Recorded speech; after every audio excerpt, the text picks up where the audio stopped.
Good morning, gentlemen. Good morning. Good to see you here. Welcome to our June meeting. As a reminder, we have a book exchange table in the back. Excuse me, gentlemen. We also take donations of eyeglasses, food for the program at the Jewish Community Service, toiletries for another charity. So help yourself to any books that are there, so you could bring some next time. Dick? Here I am. Okay. Any guests that we could introduce? We'll just say hello to. Question, anybody new here? We have Sid over here. So. We have a guest over here. You get the mic. Good morning, everybody. All right. We don't have to. Sid is your last name? Severe. Okay, Sid Severe, welcome. And you have a guest here? Hey, Sid. Eli, you want to introduce? Yeah, his name is Danny Archie. And he's from Boca Raton. He's just a guest. It's a guest today. Yeah. Okay. Any new members? Any new members? Okay. As a tradition that we've started recently, guests go to the front of the line for food. So, would you allow your guests to go up to the front of the line? So also your friend to go to the front of the line? Eli? Rabbi, as a courtesy to us, would you be willing to lead us in Hamotzi? Sure.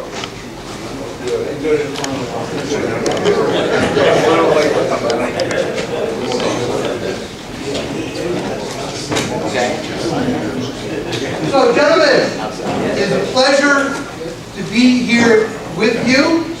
I have a conversation to share with you shortly, but now we have the opportunity to share this bounty and beautiful breakfast. Please join with me as we say Hamotzi to give thanks for the meal to appear. Hamotzi lechem mikar. Good morning again, gentlemen. We're going to get started. Just as another reminder, Barry, do you still want to do 50-50?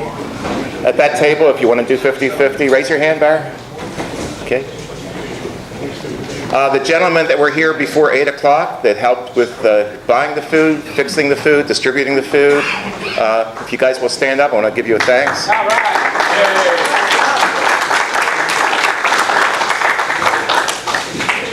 Hey, excuse me, something's wrong with your mic. It doesn't modulate. This? I don't know what the word modulate is, so you'll have to. Is that any better? I don't know. Okay. Gentlemen, at your table, there should be a black pen with a piece of paper.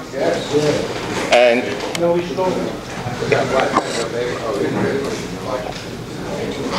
as I've come near the end of my term, I started to reflect on some of the missions that I set out for myself as the president, and one of them was programming.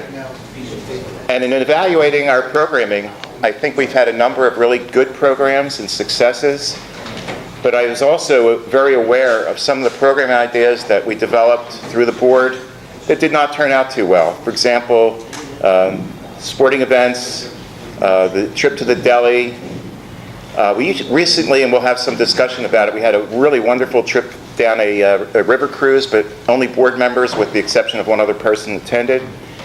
So, as part of the legacy that I'd like to present to the next president, I'd like to see if we can do a little bit more about programming. As a consequence, I've put a pen and paper on your table, and I'm going to ask each table to assign somebody to record any ideas about program that you have. Take 5 minutes, talk amongst yourselves, see if you can come up with any program ideas that you think might be useful for next year. And I would like each table to have somebody record it, and I'd like to get a feedback from you. So would you please take 5 minutes, see if you can come up with any program ideas, and let's discuss it, okay?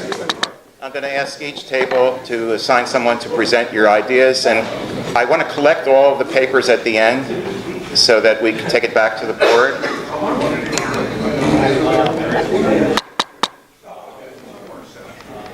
I did overhear one suggestion about the programs that did not succeed, and the idea was that if it's going to be some place to travel, that we ought to make sure that we have a clearly defined system for travel, carpools, or even renting a bus.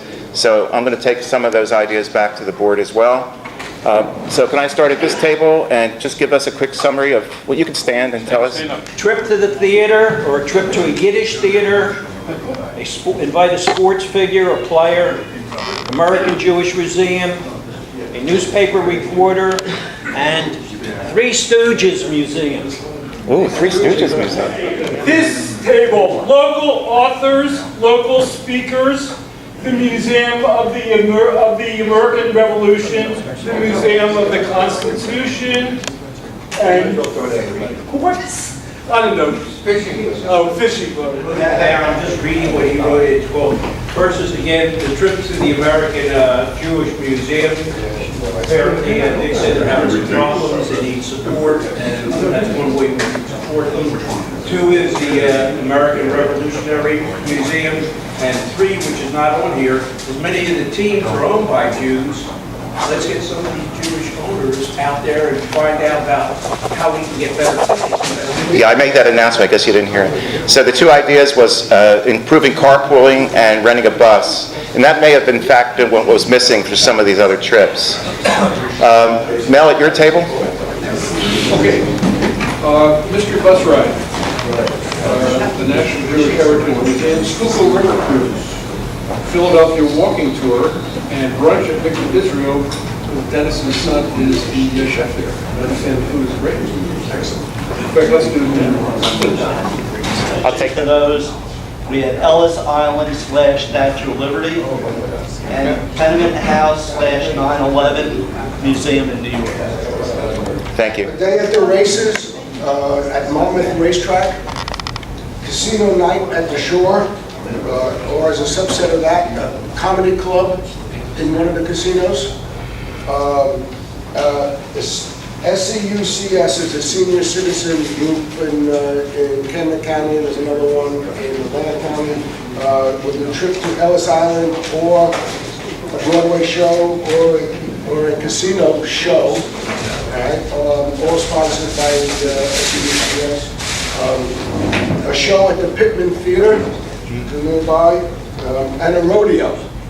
Thank you for your suggestions.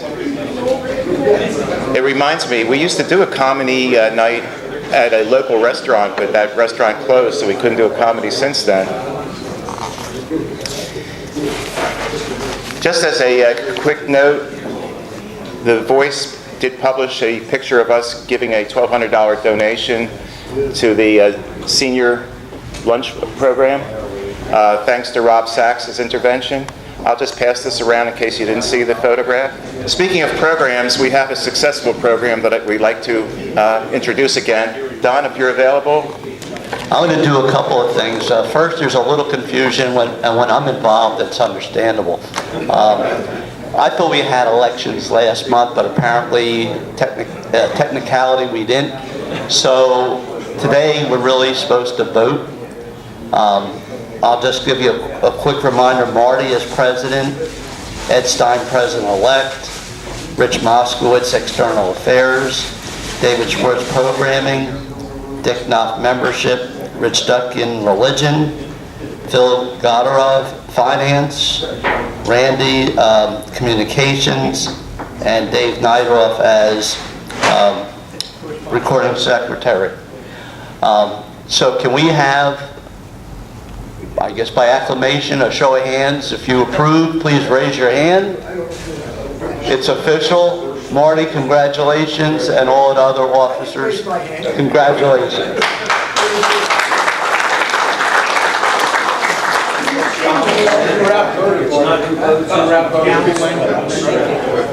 They take office July 1st, officially. So they're really in a transition period now. My second item of business is, back in 2013, I started a fantasy football league for our group here. The purpose of it is to add a fun activity to the programming. increase involvement of our younger members, attract new members, and increase interaction among our current members. We have a lot of new people, so I'm just going to take a couple minutes to explain. It's a real fun activity. You need no prior knowledge, but it's very helpful if you're lucky. We have 8 teams currently, and we're looking to expand to up to 12. You do not have to be a member or an owner by yourself. You could get any number of people. You could involve your kids, your grandkids, your relatives, your uncles. We don't care. I could put up to 4 owners down for one team. But by the way, I only ask the current owners that are in the fantasy football league, just stand up so people know. Those are most of the people that are currently owners. And again, this is going to be our 5th season. We use a rather unique system where you get to bid on players, so that if you have a favorite player, you have a good chance of getting them if you're the highest bidder. We start out with a blank slate, and I brought last year's disaster.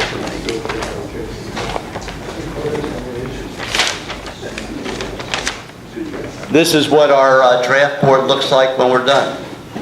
And we have a one-day draft. Everything else is done online. And as I said, it's a great deal of fun. I'm going to ask if any of the other owners want to say anything or add anything. Ed? I'd like to add something. In fact, I just mentioned it to Barry. I participate with my son. He does most of the picking. He doesn't trust me to pick. And I know Barry has some grandchildren that are, 16, 17 years old already, and they're very interested, in fact, participate in other leagues. If you have a son or a grandson, it's a heck of a lot of fun. Yeah. The thing that I really enjoy is, I like to watch the Eagles. But now, I kind of try to watch all the games a little bit, because some of my players are playing Monday night and some are playing Thursday night. It really is a lot of fun. And when you have a team, you don't have to calculate anything, your scores. It's all done on the computer, almost instantaneous to a play. You're watching it on TV, you'll see your score changing if you're looking at it on a computer. Any other... Yeah, I was Mel? just going to say, it makes, if you like football, it makes the whole season more interesting, because normally you wouldn't pay attention to some team, out west maybe. Here you pay attention to everything, every game's important, and it's kind of fun. You have to move people in and out sometimes if there's an injury. You're just much more cognizant of what's going on. So it's fun. If you like it, it's a lot of fun. It really is. Larry? It's more interesting if you do it as a group. I do it with my son, and he does most of the picking, but we have a lot of fun talking about it. Yeah, and that was one of the key things when I started. I do it with my son, and you can involve relatives. Again, it's to try to get people interacting with each other as part of their family and part of our extended family as the men's club. So, and the cost involved is minimal. You do have to be able to be at the draft night or day whenever we pick that. But we are looking we could add up to 4 more teams. With those 4 teams, if we had multiple owners, we could accommodate 16 members of our club. Why can't they have a night meeting coordinating with the Eagle game at night? Well, the draft has to occur prior to the season, because you have to have you have to set your lineup. We've had that. We've had a meeting with Bethel. We're actually doing... Oh, okay, I'm sorry. We're actually doing a joint meeting on a Sunday night game, Eagles versus Dallas, and we'll make that more clear as the season goes on. Question? People who are thinking of getting involved, when, where, what, I think only August is when we get involved with this. Yeah, the draft is, we're trying to determine a date now, but we pick one night or day in August that we have the draft. That's the only time you have to be present. After your players are picked, I put them on the computer. Everything is done on the computer from that point on, or your cell phone, either one. My son would know about that. He knows stuff. And again, that's fine. The more people involved, the better. They will have to be members, though, right? Thank you, Don. They do have to be members, yes. And if you have any questions, I'd be glad to give you a tutorial anytime you want over breakfast. In fact, I would encourage anybody who's thinking about it, Don's table is right here. When the meeting's over, please go over and, yes, Ed? I was going to say, the nice thing too is everybody wins something usually. Whether you're first team or whether you finish 8th or whatever number of teams we have. During the season, you can win $5 at a game and so forth. So everybody's taking some money home. One of the programs that have been successful for the new members or guests, you might be interested. I don't know how many years our investment club has been active here, but Art, could you join us and talk about the investment club a little bit? How many years has it been? 21. So I would say that's successful in terms of programming. Good morning, everyone. My name's Art Korth. I'm the managing partner of the South Jersey Men's Club Investment Club. It's an idea that I had and that was very popular back in 1996, and we've been going ever since then. We've got about 20 members. We meet after the men's club meeting, assuming that I'm here, and those months when I can't make the men's club meeting, we schedule a meeting midweek sometime around that time of the month. We'll have a meeting right after the men's club meeting today. I invite anyone who's not a member, come on over, join in, watch what we do. It's a little chaotic, but everybody gets their points of views across, and we come into a consensus what we want to do, whether we want to sell something we already own or buy something new. And we all have a good time and hopefully make some money. We've done pretty well. So come on after the meeting and see how we go about it. I understand the anxiety level has increased at the investment club ever since the last presidential election. One of the other programs that we did with, I call it successful, but I was a little disappointed. We had a river cruise, and all the members that attended except one were board members. And I would love to see programming that would include more people. But it was very enjoyable. And Ed Stein and Mike Perloff, you're going to do a brief program on that. May I invite you to make it brief? I'm just going to tell you a little bit about the background. It was in Millville, New Jersey. The Morris River runs kind of through Cumberland County, Vineland, Millville, and down to Delaware Bay.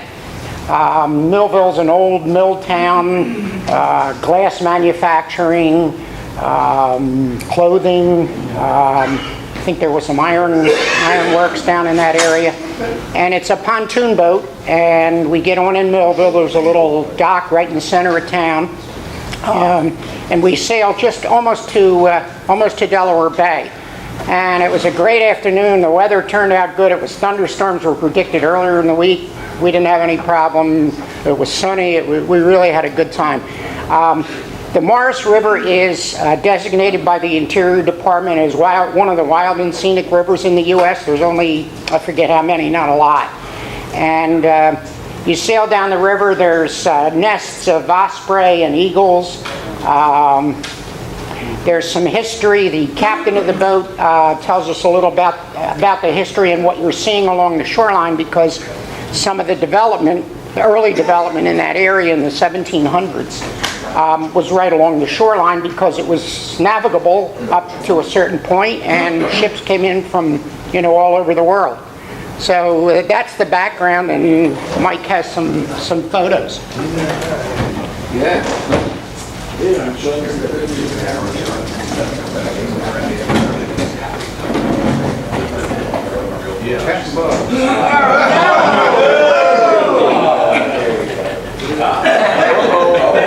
Oh, you look angry. There was only one toilet. There was a toilet and there's no seasickness. We were there to see the primarily eagles and other birds, so we got some pretty good shots. And you'll note, I want to point out one quick thing here, is that the boat's moving, so it's hard to get good shots. That's why some of them aren't really, really clear. Now, if you take a look through Eli's head there, you see a nest. Eagle's nest, and up top there, that was actually quite far away. Put your head down. Whose hand? Boca It's his Raton. guess. The rabbi's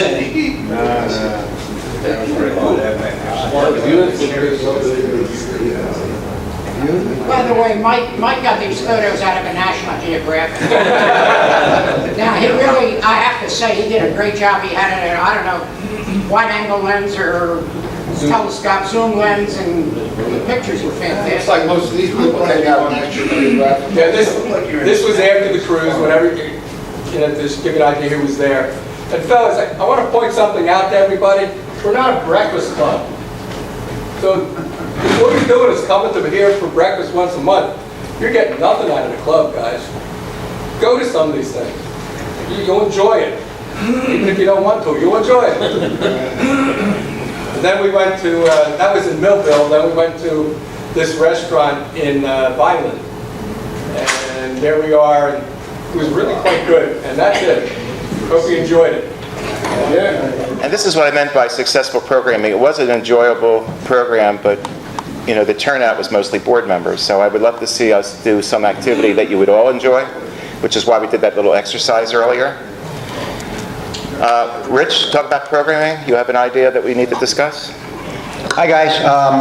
Last month we talked about a trip to Trenton Thunder, and we're still trying to plan that. The date of the game, Trenton Thunder, that's in Trenton, New Jersey, about 30 minutes from here. At least you'll see, again, better baseball, because the Phillies aren't doing so great this year. And the Trenton Thunder, remember, are the minor league club of the New York Yankees. It's very important. The date of the game is July 23rd. We have a breakfast meeting that morning. The game is at 5 o'clock. We're going to have group tickets, are $8 a piece. And I would need to know probably by the end of this week, so we can get tickets as a group rate. I'm going to be sending out another email. Please respond, because we will need to know how many tickets to order. Again, $8. We will be carpooling, and the game starts at 5 o'clock. Questions? Okay, and I'll send out the email, and please respond. Okay, thank you. Okay, Mike, you're going to introduce our guest speaker. And I want to thank David Swartz as well for getting the speaker. Good morning again. Good morning, Michael. We all, I think, at one point or another, have tried to find out about our families, where they came from, the history of our families, and it's not so easy for us. Quite often it's because of name changes, the old folks not wanting to talk about it, and then passing away. And then, purely by accident, I found out that Rabbi Gans was a nationally known expert in Jewish genealogy. And I asked him if he'd be kind enough to give us some information about it. And when I was speaking with him, I don't even remember what it was. I said one or two things that I thought were true, and he says, well, that's what most people think, but it's just not true. So I said, this would be a great idea to hear from Rabbi Gans. Rabbi has got one foot in the wonderful world of retirement. Rabbi Gans is a friend, and he's the longtime rabbi at his synagogue, and just became emeritus less than a year ago. Yeah, congratulations. So, with no further ado, Rabbi, I'll ask you if you'll come up.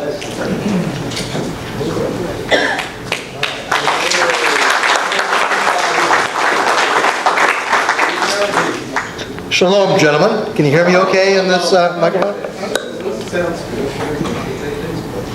So, to commence with a tangential topic, I can offer you a free program. I'd mentioned to Dave already. My wife is an author who writes Jewish murder mysteries taking place in South Jersey. The heroine is a woman rabbi, as is she, of a certain lack of height and a certain, I won't say that, but looks like her.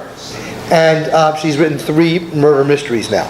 And she goes all over to speak, and she'd be happy to come for free or for a breakfast to offer an opportunity to talk about her books, maybe sell a few, if you're looking for a program in the fall. Next. Today we're talking about genealogy. Oh, let me say, by the way, looking over at Barney, that we did a fundraiser at the synagogue where she sold names of characters in her book as a fundraiser for the synagogue. And one of the nasty characters in her most recent book is named Dr. Barney Kaplan. He bid quite high for that privilege, and it was worthwhile. But I understand that Richard Gere has been trying out for the role. A look-alike. He wasn't good looking enough. So, genealogy while standing on one foot. Is there anyone here who can claim 100% Native American heritage? Means Native means Indian. I was saying it in a nicer way. So, assuming... They prefer Indian. Sorry? They prefer to be called Indian. So, assuming that no one here is from here, or walked across the Siberian Straits to become the first Americans, we can assume that every one of us came from someplace else. And that someplace else has more records available than we ever knew. The Nazis and the Soviets and the Spanish Inquisition may have killed people, but they all loved to keep the paperwork on who we were. So, trust me, you can find out about who you are today by who you used to be quite easily. Especially now today that everything is digitized. Once upon a time, I used to do my research on a hand-cranked microfilm machine and would get seasick along the way from the spinning images. Now, you can sit at home in your gatkes, get a subscription to Ancestry.com, and in seconds do some of the same research that would take me weeks. And I don't deny the ability to do it well today, because every person who does their research may end up being one of my cousins. So the more we network and spiderweb out with more people doing this work, the more likely you will find other people who are alive. So the first thing I'm going to do is test out the... Here we go. What does standing on one foot have to do with a Jewish presentation? Anybody fans of Rabbi Hillel of old? Yeah. Yes? Anybody want to tell us what Rabbi Hillel said in that regard? If I'm not forbidden to vote. He also said that, and if not now, when? But he also was confronted once by a potential convert who said, yeah, Len? Which is hateful to you, do not do to another. The rest is commentary. Now go and learn. Right, but what was he asked to do while saying all that? Summarize the Torah standing on one foot. Summarize everything there is to know while standing on one foot. Now, we may have been younger and more adept at standing on one foot, but that doesn't last all that long. And that has become a working idiom in Jewish life. Everything in the short form. And the rest is go ahead and study. Same thing with genealogy. I'm going to show you some of my personal results. A, because I want to show off, but B, to encourage you to get the same kind of data. Now, some of you have been doing your family research for a long time. Len, 34 years, you said? At least. At least. Okay. Anybody else doing that work? And how long have you been doing it? I've only been doing it about a year, but it's been absolutely fascinating. I even, knowing that you were going to speak, I brought one sample of my research, just the ship that my great-great-grandfather came over in. I was able to get a picture of, including the manifest. It's just fascinating. Isn't that exciting? It's exciting. It's extraordinary. Yeah. And I have to tell you, yes. I hit a roadblock because the papers from my father were attached in my vocation to somebody else. And we don't know who it is on top of my father's papers. So let me explain how those microfilms were made. During the Depression, all these upper middle class workers were unemployed. The government organized through the WPA the opportunity to go into archives all over the country and to take photographs of images. None of them were photographers. They weren't genealogists, but we're still to this day benefiting from their work. But it gave them opportunities to work before they went to war, and it gave us, the beneficiaries, those documents. And sometimes they're attached or misindexed. How do I advance the page here, Mike? Face this. Tell me to come over Face here. that. Okay, did I do that or you? Did you do that or did I? Okay. I need to come around a little bit so I can see. I'm going to be showing you some documents that I found about my grandfather. I have to tell you that when I started my research now, 25 years ago, I didn't know anything. I knew he was a Galicianer, didn't even know what that meant. I didn't know what village, I didn't know about his birth, I didn't know about much of anything except, of course, his death. And that is a good place for any of you to start as well. This is a free site called the Social Security Index. Everyone who has lived, everyone who has died during the Social Security era, that data is open and it's public. And this is my grandfather. Whoops, let me do that. Was that me or you? No, I wasn't done yet. Go back, please. I'm just trying to figure out the laser. It's not working. It was... Light is.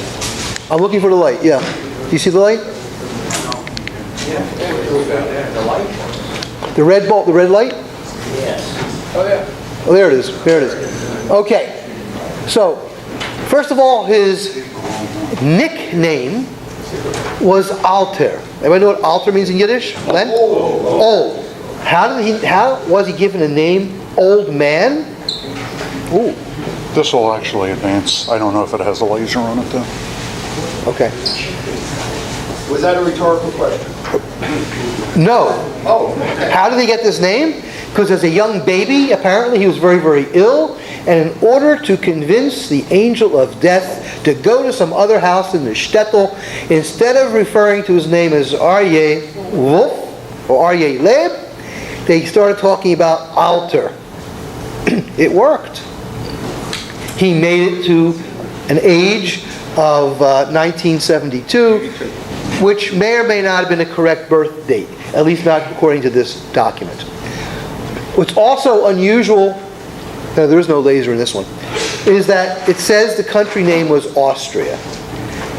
That's not exactly the case, and you'll find that in your research as well. He was from Poland. The part of Poland, this is where you need to learn some history, that was partitioned and taken by the Habsburg crown of Austria-Hungary. He was not a citizen of Austria. He was a subject of the Austrian crown. A major difference. But he lived in the area that culturally was Poland. And that town he comes from was divided into three groups. You had Poles, you had Ukrainians, and you had Jews, almost of equal number, up until World War II. Is that the area we would call Galicia? That's the area we call Galicia. It is the part of Poland taken by the Austro-Hungarians, so that they were forced to take German surnames. My last name is Gans, or Gans in Yiddish, which means goose. It turns out in other... No, who said that? Gans Mishpucha? Wrong word, sorry. This is G-A-N-S, that's G-A-N-Z.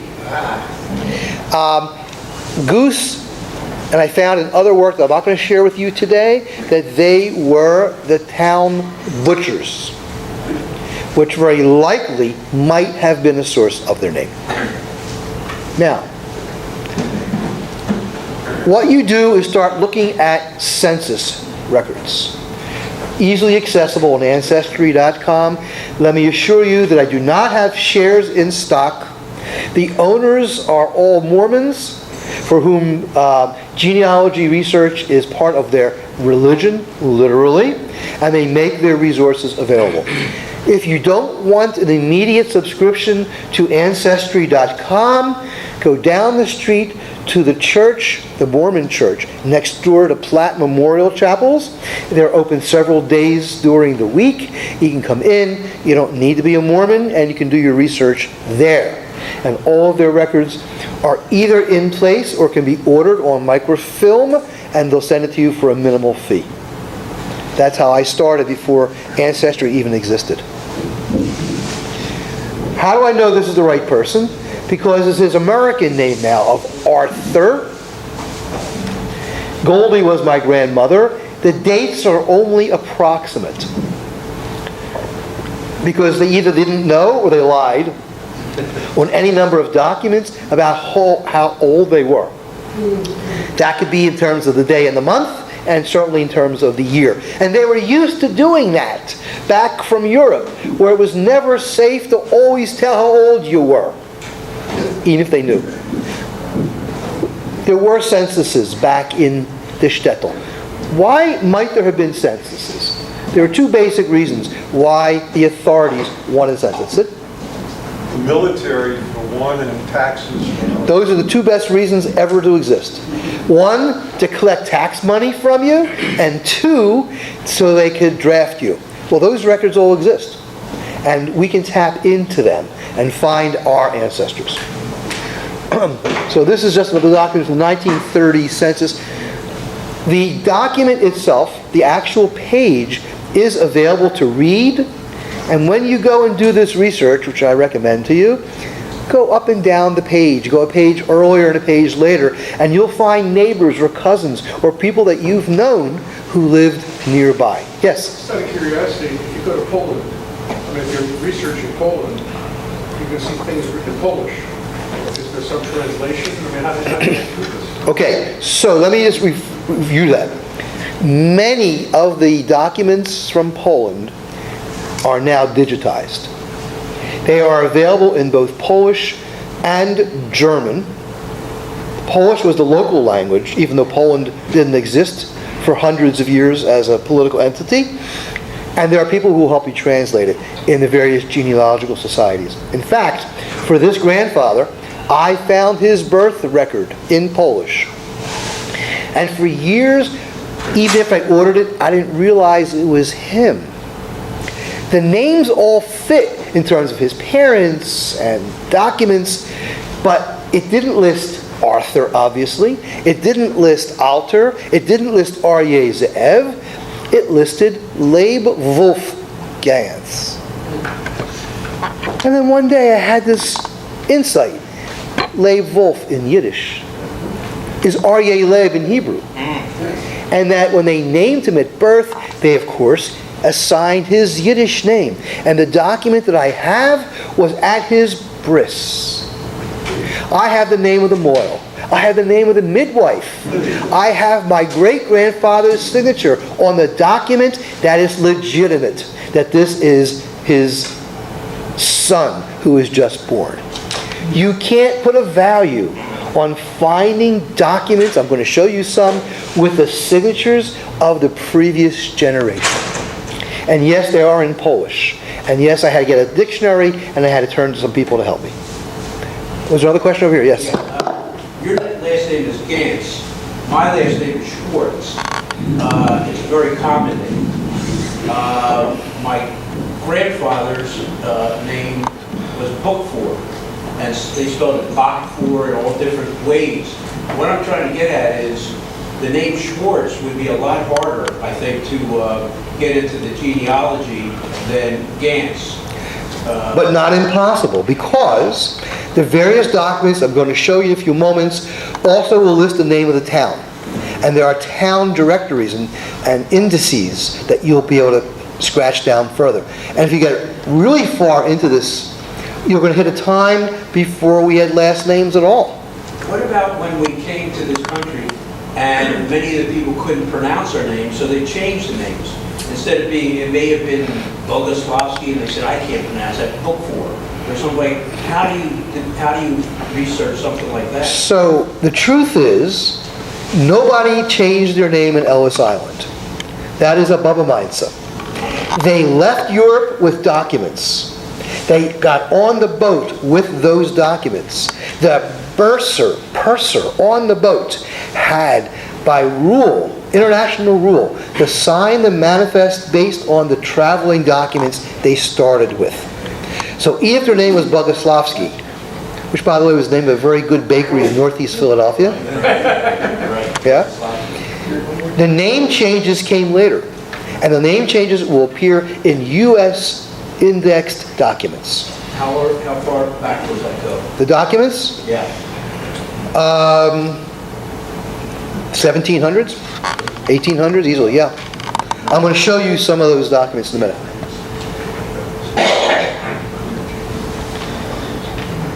Oh, this is the Social Security exact abstract, not the actual index, but an abstract. And whereas the birthday is only as good as the person who signed up for Social Security initially decided was their birthday. 7th of June is one of only several different dates you're going to see, but the death is definitely 100% from the U.S. government index. Now, in reality, you go in reverse order when doing your research. You start with the most known census. There's a chance that the 1930 or now 1940 census is available. You've people who in your living memory may have told you about an address or a location, or people who were living at the house. So here I went back to 1920 now, when my grandfather, it took me a while to figure out this was him. The top of each page gives the name of the census enumerator. Mr. McGillicuddy, straight from Ireland himself, didn't understand Yiddish or Yiddish accents, which is what you're talking about, and he decided that my grandfather was neither Alter or Arthur, but he was Adolf, and because he thought from Austria. But how do I know for sure this was him? Because the address, 1815 South 7th, and this may have told me for the first time, although it didn't in my case, they asked, what year did you arrive in the United States? And this was 1910. So just as you found the picture for your great-grandfather's ship, I have a picture as well of my grandfather's ship in 1910, and in this case, it came directly to Philadelphia. This is a continuation of the same page. It lists my grandmother as Gussie. Gussie was among her nicknames. Right? In Yiddish, she was Goldabella. In English, she was Goldie. She also was Gussie. And sometimes they forget which name to use at a given moment. That was not done deceptively. That was just done because, who they were and who they felt like were that day. My grandfather, in fact, was a baker his whole life. And in fact, Hayas, Hebrew Immigrant Aid Society, you've probably heard of them, met him at the dock in Philadelphia in 1910 and listed in a separate index that he was a baker. But they also gave the name of his shtetl, and they gave the name of his address and the family back in Europe, which is a way of finding out more and more about the family as well. He mortgaged his house, and he's not yet a citizen.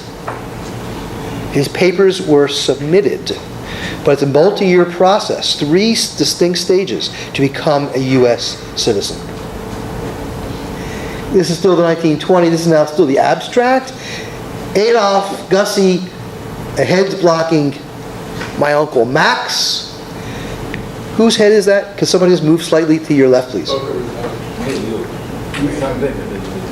Yeah. So Yeshel is Herschel, misheard in the pronunciation. Herschel actually later became Harry. And Yeda was Eudes, who was really Edith. So you have to be a little bit creative, and the ages all fit. Of course, My father and his twin brother aren't born yet. This is 1920 census. Now, I'm sorry, I'm out of order. This is back to 1930. There's an interesting story in my family about the census. 1910, census guy comes to the door, and my brother is very concerned about her eldest son being taken into the army. So she doesn't say that he exists. Comes the time to establish Social Security, my grandpa is enlisted as living. So that started a whole big problem about how to get him status in this country. And my grandfather, on the other side, to his dying day, couldn't say enough about Congressman Bill Green of Philadelphia. Because he was a story somewhat like that. He arrived officially, was in later censuses, but they couldn't prove his date of birth.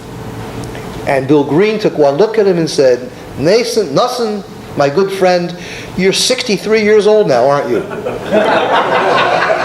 Walked with him to the Social Security office, got him Social Security, and then collected for over 30 plus years, thanks to Congressman Green. Okay. What's important here is the address. The dwelling number and family numbers are administrative issues that you only need if you're really going to get depth.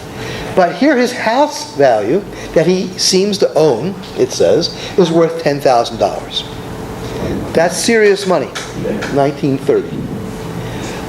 But it also gives you in the same abstract, does not yet own a radio. Where did you get that information? I'm sorry? Where would they have gotten that info? This is on the census. These are among the questions. The questions they The question, do you own a radio? Really? Yeah. How about a computer?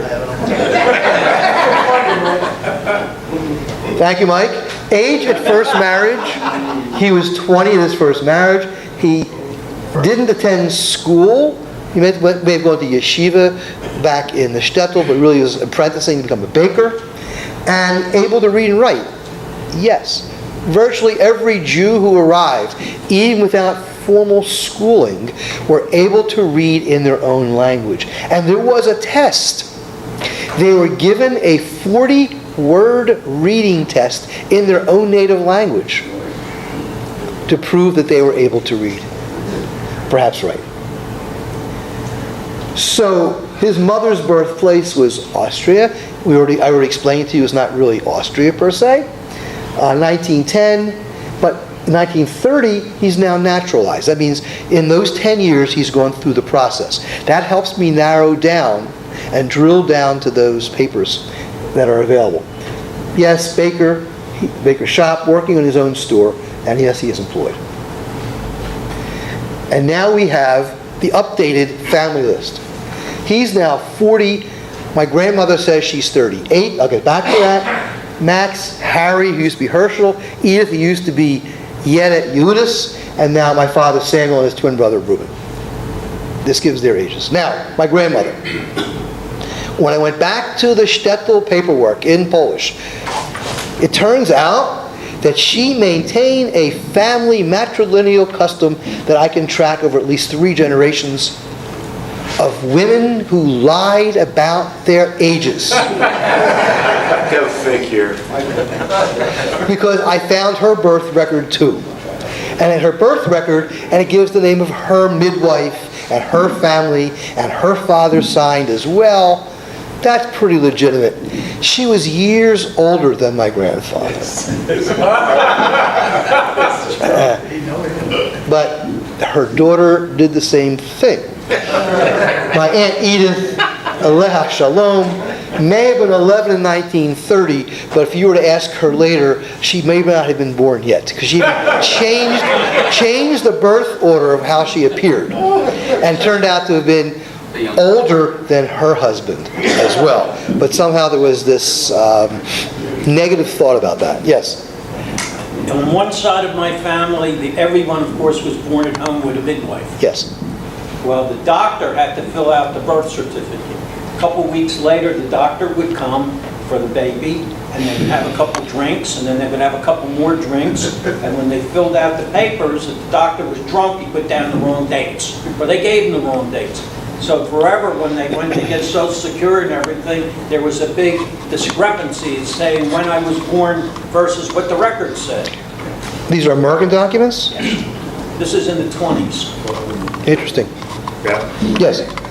My wife's story is that it was her grandfather came over and they asked how many children he had, and in German he said 9. They wrote down 9 children.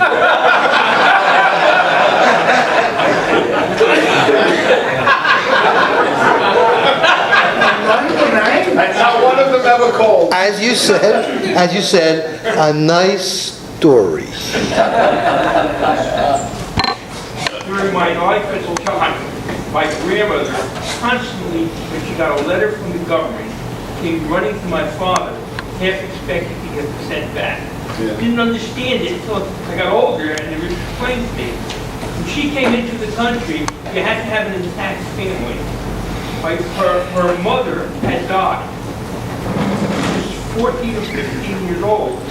She was listed as her father's wife on the documents that she came in. See, that's so interesting because I have another speaking engagement this afternoon to the Jewish Genealogy Society of Philadelphia. And I'm showing a document like that about an aunt who lied about re-entering the country and put her daughter down as if she was the older generation. Well, she got in, obviously lived her life, but every time she got any contact with the government whatsoever, she was always afraid in the back of her mind they were going to find out she was listed wrong on the immigration case, that she would be sent back. We have hundreds of years of fear of the government. No question. Let me show you the next page here. When you do this research, this was one of my great finds. It took me a week and I was so excited, made all of my time worthwhile. When I went on Friday to get a copy from Ancestry, it took me about 30 seconds to pull it up. This is my grandfather's World War I draft card. Now, whether you went in or not, you were required to register.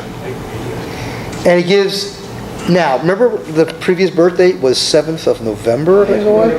This time he says the 8th of December, a year earlier. Which is interesting because he must have known that this was called the old man's draft and he wasn't going to be able to serve, so maybe he added time. Again, one of the familiar addresses. Medium height scales were different back then of what was medium and what was tall. Today he'd be short, which is where I got it from. Dark hair and brown eyes. But this is the document. Now, if we had that laser, right here, right at the bottom, you can't see it anyway, he signed his name in Yiddish. Right there, well, you can't even see it now, but it is. Which button did you push? The center, the round one. Okay. Number 11. So, unfortunately, either I cut it off or it just isn't coming out from the height. So I cut it. So one of my dilemmas in life is that as a student living in Israel in the 1970s, I was expected to come up with a signature in Hebrew and an official spelling of my last name. And I spelled it. Decades later, I found his document, still the same name, but spelled differently in the Yiddish. I would have made it in Hebrew, and I would have used his inscription. But at this point, by the time I found it, my rabbinical degrees had the Hebrew, my official visas and documents with the Israeli government. It was too late to go in and change the spelling, but I would have. Question? Yes?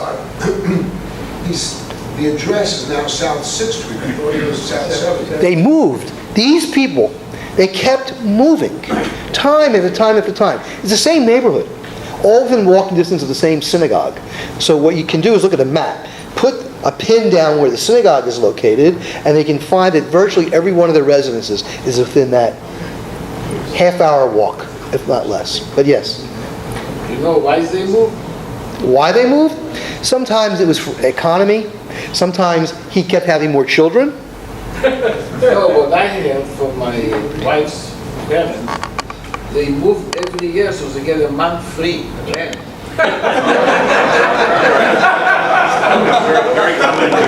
So this is the Jewish seichel, right? This is the Jewish way of living. On line number 6, where it asks about if not a citizen, what does it mean first taker? Okay, there are 3 stages to filing for citizenship. I'm going to show you those papers in a few moments.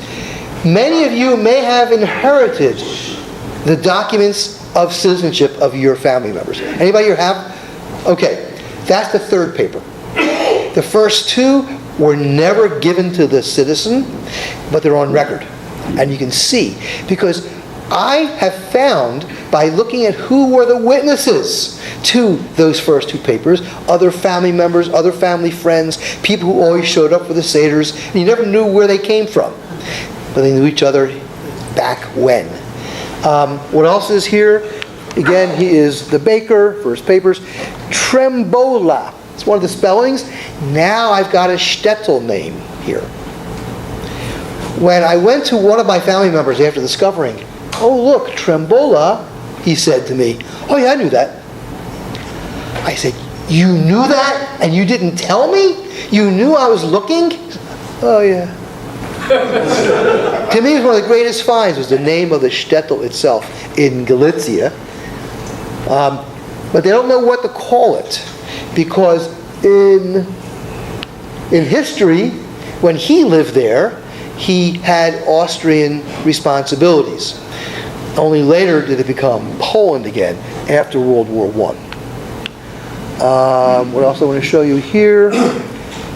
Now he's got December 8th, 1889. Okay. Can I ask you a question about... You can ask, sure. About Yiddish? I noticed from one of the previous documents they said he spoke Yiddish. How old is Yiddish? How far back is Yiddish?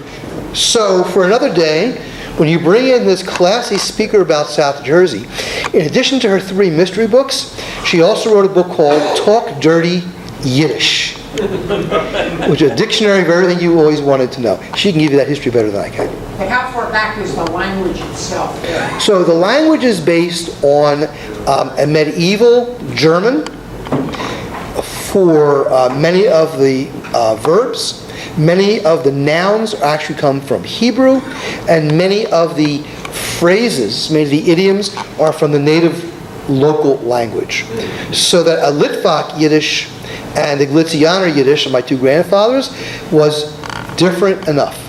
One would eat kegel, and one would eat hugel. Kegel, of course, being the Galicianer word. But the history is more complicated than I can give you right now, though. Yes? The tear-off, it looks like you have a portion you can tear off. It said if a person is of African descent. Was that the whole continent of Africa, or just the part that, you know, the slavery type part of Africa? Or, be interested to know. Marty, I don't know. I've never paid attention before. I don't know. But I can tell you that at this time, Chinese were not eligible for citizenship. There was an Asian quota that existed well into the 20th century. So, but this African tear off a corner, I don't know. Oh, by the way, now that I saw that I cut off, I made a copy of the same page. There it is. Alter Gans, Gimel, Aleph, Nun, Sadi. So even though it's an S in Polish, he pronounced as if it was TZ. Gans. And that's... It's mean Sadi. That's a Sadi, yeah. But I use it as a Samach. Oh, yeah.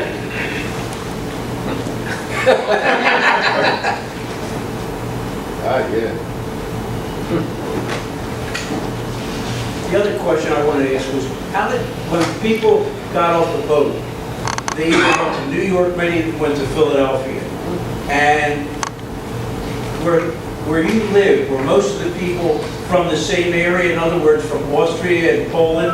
My grandparents lived in South Philly also. They lived at 4th and Rittner, and that's where the Jewish... This is 4th and Morris. What's that? He lived at 4th and Morris after 6th Street. They're all closely, but the point is, what I'm asking is, they were from Bessarabia, from Moldavia, from that area, Kishinev, and what happened? were many of the people that lived in that community part of Kishinev and Bessarabia, were the people where you live from Austria in that area? Not necessarily, because he's only 2 blocks away from your family, and he was a Glitzianer. Bessarabia is much further west.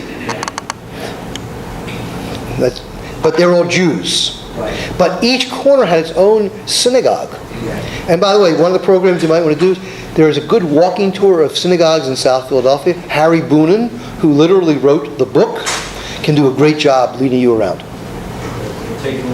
Takes you on a tour of each community's synagogue in that area. What's his name? Harry? Harry Boonen, Boonin. I don't get a commission. My aunts, my great-grandparents came to Philly, and the last place they were was 7th and Federal. Okay, that's a little further north than what he was, yeah. But their first place where they lived was someplace called Schuylkill Alley, and then Strauss Court. I cannot find either of those. Is there any way of finding Yes. where these places are? There is a document that was produced each year called a city directory. And you can look it up in the alphabetized index. It gives the name, the address, and occupation of every person resident in the city of Philadelphia at the time. This is a two-part question about the geography. I always thought Lithuania was part of Lithuania. No, exact opposite. Okay, but the point is, I don't know who started this, but I always got the sense that there was some derogatory aspect to Lithuania. How did that all come about? Who started it? So, Labriut, bless you. In general, and then I'm going to move on. In general, the Austro-Hungarian, the Polish Jews were more Hasidic, were more emotional in their prayer, and the Lithuanian Jews tended to be a little more sedate and more knowledgeable. So, in terms of who was coming from where, yes, there were cultural differences in education, as well as even in their gefilte fish. The Litvaks ate it peppery, and the Glitzianers ate it sweet. Moving on.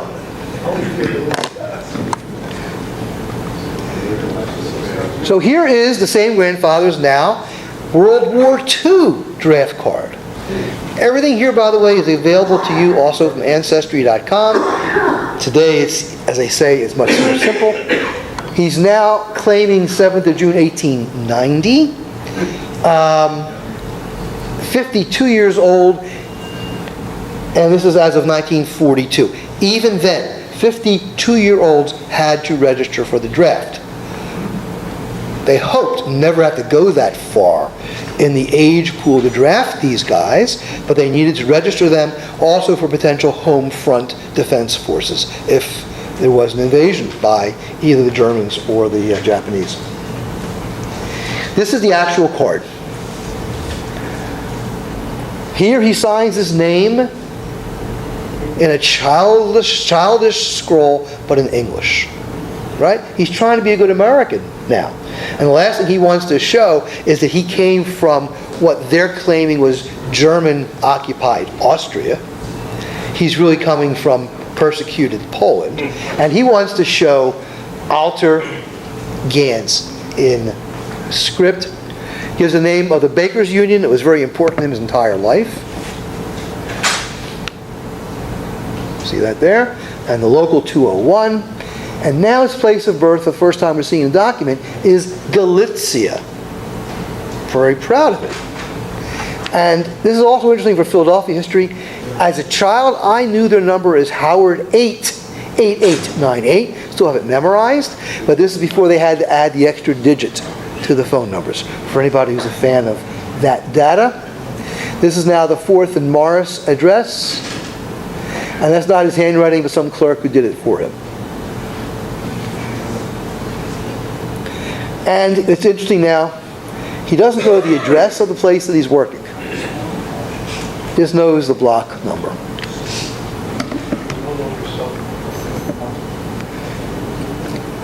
Now we look at the naturalizations. He starts his action, the first level of papers, on the 7th of June, 1921. Takes him a couple of years. This is now, he's using the official altar, and the court district is important because when you go looking for the records, at least if you're doing it manually like the old days, you had the records at 8th and Market in what used to be the archives down there, but you had to know which court to look at. It was kind of tedious. Now we come to the manifest. Yes, Len. Did they belong to a linesman shop? He belonged to a linesman shop, and that became very important. That had to do with people who came from the same shtetl, from land, linesman shopping. The cemetery plots were owned by those people. Often the medical facilities were directed by this group that came from the same country. They could get together to find out news, especially during and after the Holocaust. That's how they often kept track of each other, was through the linesman. He came from a town called Skawat, and it was the Skawater Association. But there were lots of little groups. You're familiar with the Workman's Circle that I don't know how many hundreds of plots in New Canton Cemetery? Yeah, I went to the Workman's Circle school on Boston Avenue in Yiddish before I went to Hebrew school as still a young kid. Because my grandfather, they used to have a common bank. Yes, the Arbeiterring they called They it. didn't trust the regular banks. So all the Jewish in the Workman's Circle got together. So let me tell you about the banks, different story. My grandfather came over on his boat. So did my grandmother, but 3 weeks later she came into Baltimore. How did they pay for their tickets, you ask? There was a storefront bank in South Philadelphia, like a Christmas club. You'd go in and you give your $1 a week, $1 a month, and when you added enough money, they would wire the ticket back to the shtetl, which is a great resource because I found the address of an uncle for both my grandparents. I gave the name of the ship, gave the destinations, gave the dates, and the name of the storefront bank for buying the tickets, Rosenbluth. They later became a great travel agency. That's how they started. So this is a piece of the manifest. And from this I have, he arrived on the SS Frankfurt from Bremen. I've not been able to track officially his travel from the shtetl in Galicia to Germany, although I do have a picture of the railroad station of a postcard that I bought from his shtetl that he had to walk through at one point. And October the 20th, 1910.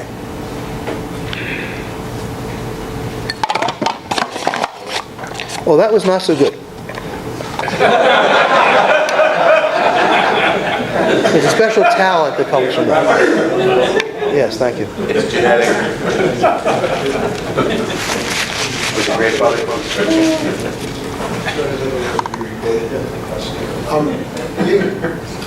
Rabbi? Yes.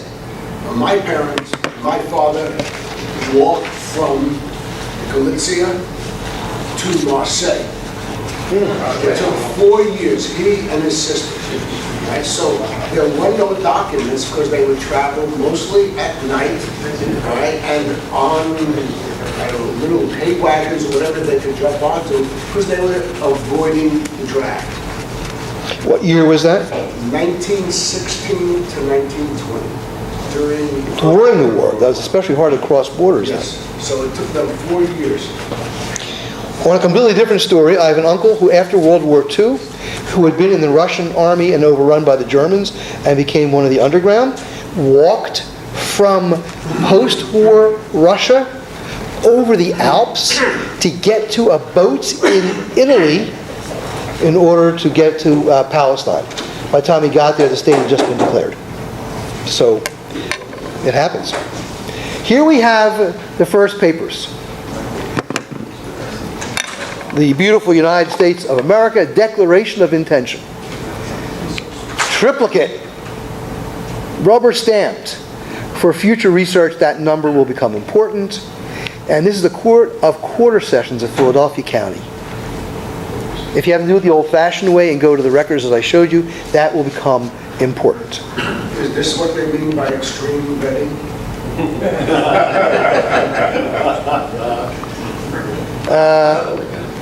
She's nice, but not part of my family. Randy, Mike, somebody? Help?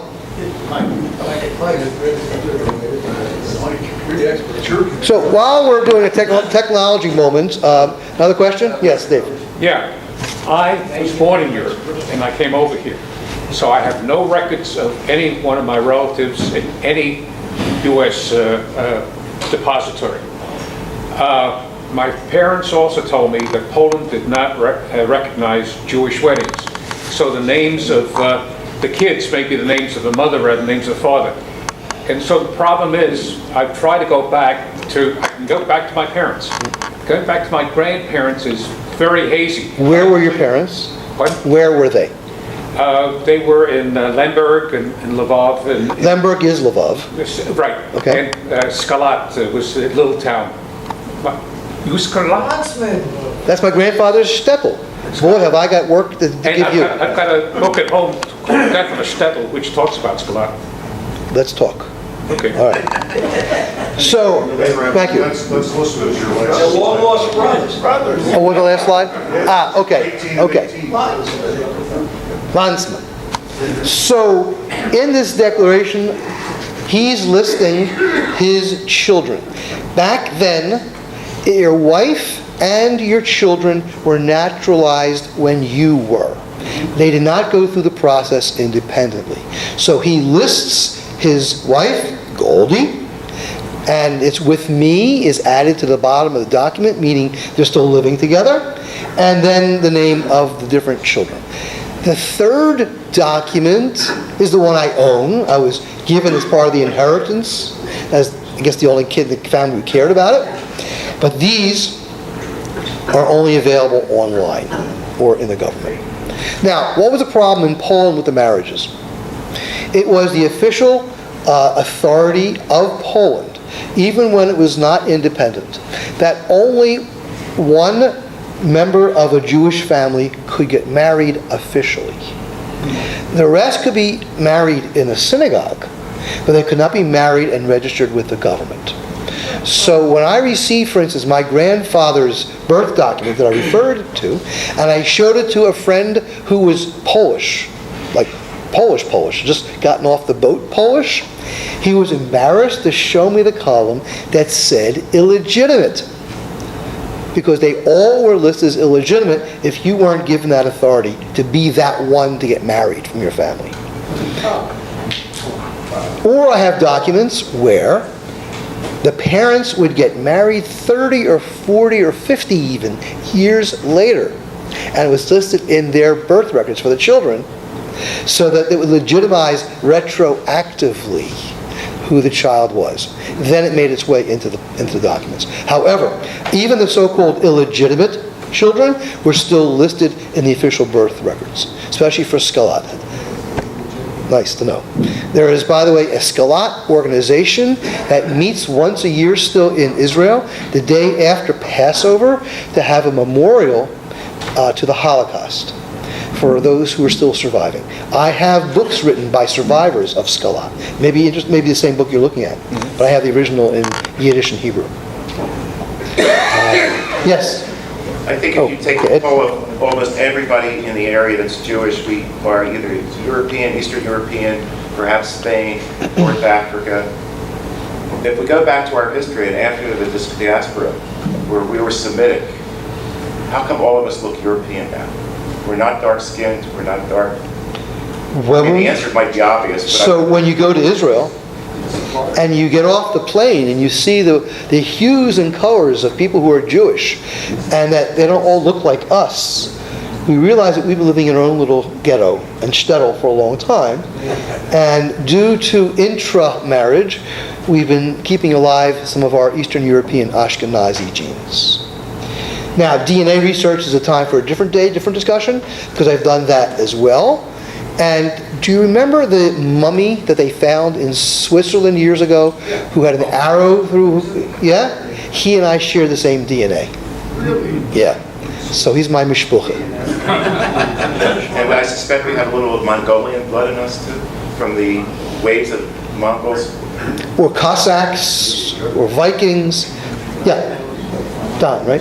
Yeah, just a point, if you don't want to pay the monthly subscription to Ancestry, you go to your public library, use theirs for free, unlimited, and the librarians have told me, because that's where I do my research, that their search engine for Ancestry is more powerful than the one that you would pay for to use for Like the monthly free rent. Yes. To talk about what he just said about our appearance, two things. One of them, my mother's father's mother, her grandmother on that side, had Mongol-type features from Central Asia, which could have been, because who knows, Genghis Khan had like 100,000 kids. That's right. Back in the day. Are you proud of that? It was Genghis Cohen. Excuse me for going through my photographs. It's like a needle in a haystack. I'm trying to pick out a picture. But years ago, I'm sorry, finish first. The Okay. other one was in the yeshiva where I teach. You'd be surprised how many Syrian, Lebanese, Iranian, Persian, they don't call them Iranian, they're Persian. Persian, yeah. Not Iranian. North African, medium skin color. So when I teach biology, I line them up by melanin. And you can actually, who's from Syria, who's from the Middle East originally, who is Sephardic. So they're very colorful of you. You got that? So years ago, I'm at a genealogy conference, and a Polish accented gentleman taps me on the shoulder while we're in the elevator and says, "You young man, your family's from Tarnopol," which is the region of Skalatzin. And I said, "Yes, how do you know that?" He says, "You have the Tarnopol face." How does he know that? Because Yitzhak Perlman is from the next shtetl over from Skalat, and that I apparently reproduce the face, but not the talent of Yitzhak. How was the Kohen gene?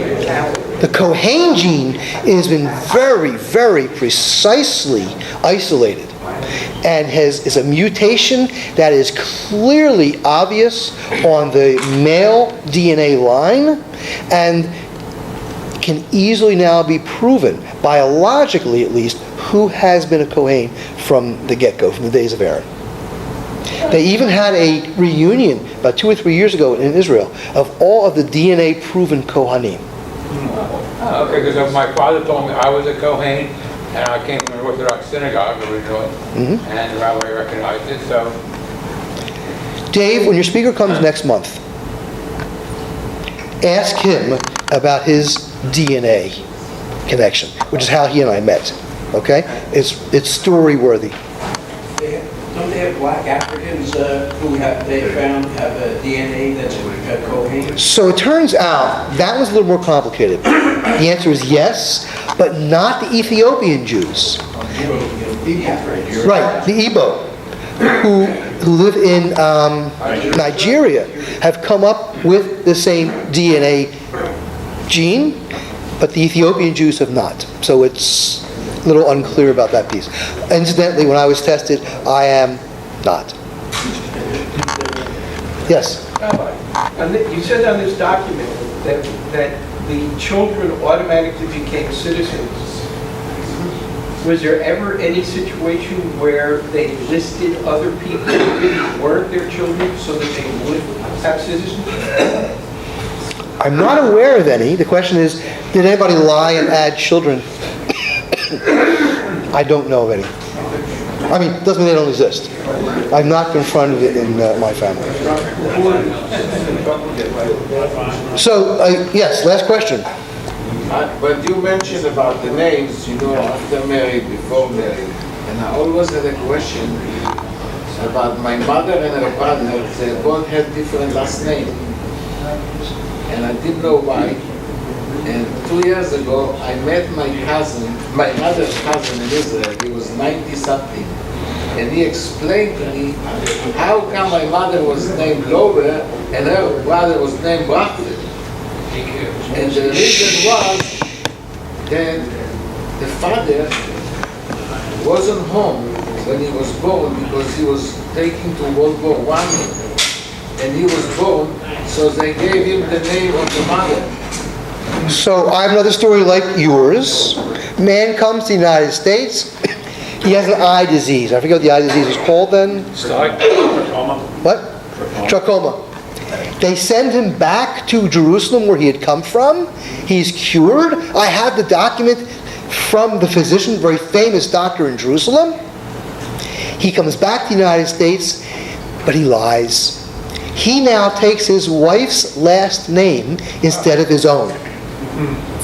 And at that point, all of his documentation is as if he married a cousin. He and his wife share the same last name, and so do their children and descendants.